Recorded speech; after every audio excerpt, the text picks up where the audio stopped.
Have you ever felt stuck in a pattern you could not quite break?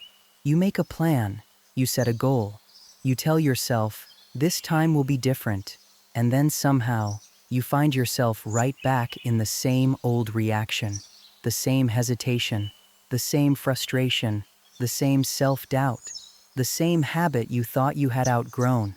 When that happens, it is tempting to blame discipline. We tell ourselves we need more willpower, more motivation, more control. But sometimes the missing piece is not discipline at all. Sometimes the missing piece is emotion. Emotions are not just background noise. They are not random interruptions. They are not weaknesses to be conquered. They are signals. They are fuel. They are messengers from the deeper layers of who we are. Every day, our emotions shape the way we think, the way we act, and the way we respond to the world around us. When we feel confident, inspired, or supported, we are more likely to take a step forward. We apply for the job. We start the project. We speak the truth. We try again. But when fear, shame, or insecurity rises, we may pull back without even realizing why. We procrastinate. We avoid. We hide. We tell ourselves we are being practical, when really we are protecting ourselves from a feeling we do not want to face. That is the emotional loop. A thought creates a feeling. A feeling reinforces the thought. And together, they begin shaping our choices. A thought like, I am not good enough, may trigger sadness, anxiety, or frustration. Then those emotions seem to prove the thought true. And before long, we are not responding to reality anymore. We are responding to an old emotional pattern. But here is the good news. Once we become aware of the pattern, we are no longer trapped inside it. Awareness gives us space. And in that space, transformation begins. Mastering your emotions does not mean suppressing them. It does not mean pretending you are calm when you are angry.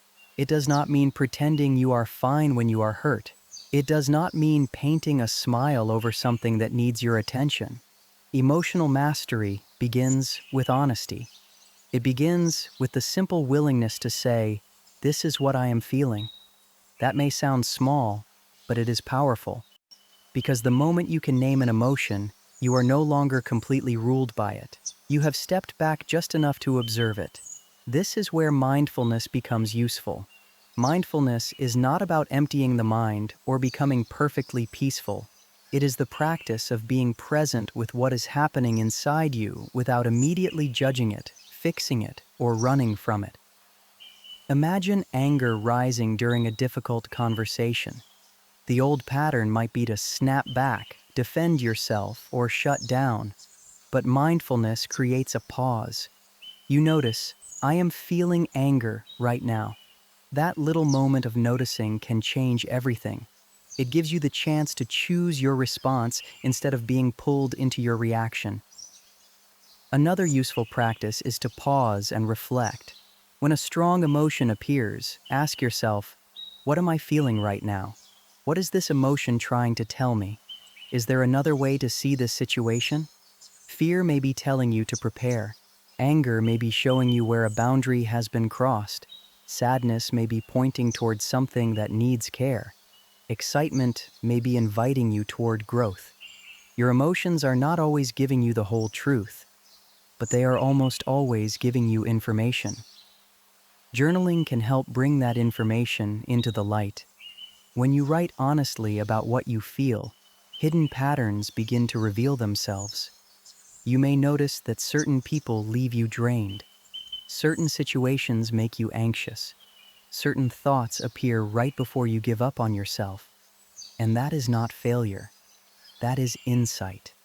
Insight is where change gets its footing. Because once you can see the pattern, you can begin to choose something new. One of the most powerful things we can learn is that emotions are not fixed. They may be strong, they may be uncomfortable, they may feel overwhelming in the moment, but they are not permanent stone walls. They are moving energy, and with practice, that energy can be redirected. This is what I like to think of as emotional alchemy. Alchemy is transformation. It is the art of taking one thing and allowing it to become something else, not by denying what it is, but by working with it. Fear, for example, can become courage, not because fear disappears, but because fear shows us that something matters. If you are afraid to speak, it may be because your voice matters. If you are afraid to try, it may be because the dream matters. If you are afraid to be seen, it may be because some part of you is ready to stop hiding. Courage is not the absence of fear. Courage is what happens when fear is no longer the only one making the decision. Anger can also be transformed. Anger often shows us where something has become too much, where a line was crossed, where a truth was ignored, where a need was dismissed. Unconscious anger may become attack or resentment, but conscious anger can become assertiveness. It can help us say, "This is not acceptable. This is what I need. This is where my boundary is." Even anxiety can be reframed. The body sensations of anxiety and excitement are surprisingly similar. A racing heart, heightened energy, a sense that something important is happening. Before a presentation, a conversation, or a new beginning, we might tell ourselves, "I am anxious." But sometimes another truthful phrase is, "I am excited to show up." That does not magically erase discomfort, but it changes the story your nervous system is living inside. Breath can help too. When emotions become intense, the breath often becomes shallow. So we can use the breath as a doorway back into the body. Try this. Inhale gently for 4 counts, hold for 7. Exhale slowly for 8. Do that a few times, and you may feel the body begin to soften. Not because the problem disappeared, but because your system remembered it does not have to panic. This is emotional mastery in real life.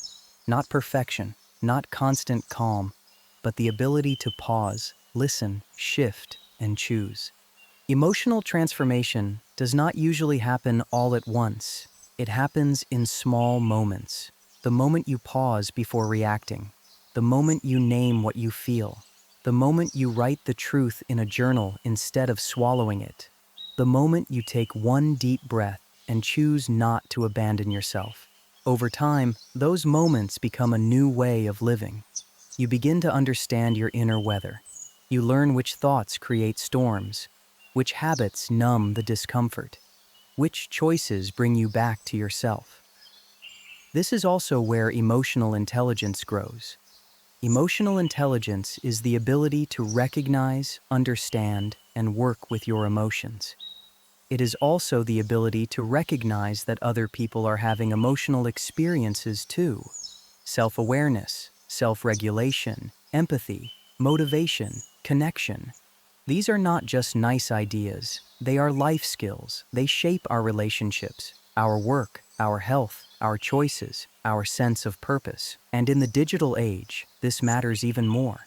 We are surrounded by images, opinions, comparisons, and constant stimulation.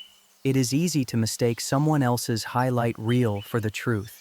It is easy to scroll our way into inadequacy. It is easy to let the noise of the world drown out the quiet wisdom of the body.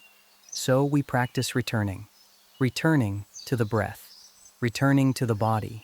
Returning to honesty. Returning to the present moment. Your emotions are not your enemy. They are not always comfortable, and they are not always simple, but they are part of your guidance system.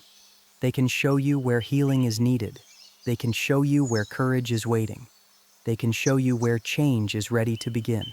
So today, choose one small practice. 5 minutes of mindfulness. A few lines in a journal. One honest question. What am I feeling, and what is it trying to tell me? Transformation does not require you to become someone else overnight. It begins when you become more present with who you already are. Because when you stop being swept away by every emotion, you begin to steer. And little by little, you become the captain of your own inner ship. This has been Musings from a Little Wise Guy. Until next time, listen gently, breathe deeply, and remember, What you feel may be the doorway to what you are becoming.